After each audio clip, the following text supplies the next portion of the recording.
Samantala, ilulunsad anya ang QR-coded cards na ibibigay sa bawat identified na mga bibili at lilimitahan din sa iba pang mga balita. Magpapatupad ng QR code system ang Cebu Provincial Government kapag ibinenta na ang 20 pesos per kilong bigas na inanunsyo kahapon ni Agriculture Secretary Francisco Chu Laurel Jr.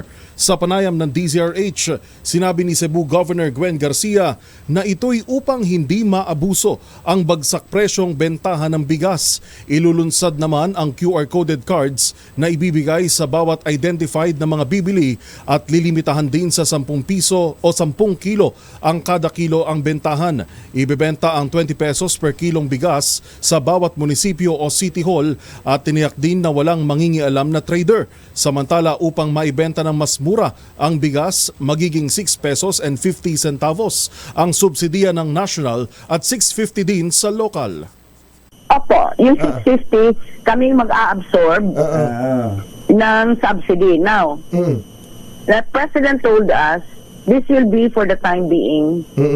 Kasi yung 2025 budget operational na, ito na, hindi ito napagbigyan.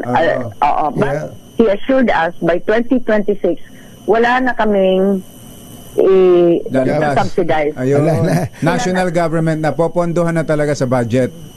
Opo, 26, 27, and 28. Opo. Yes.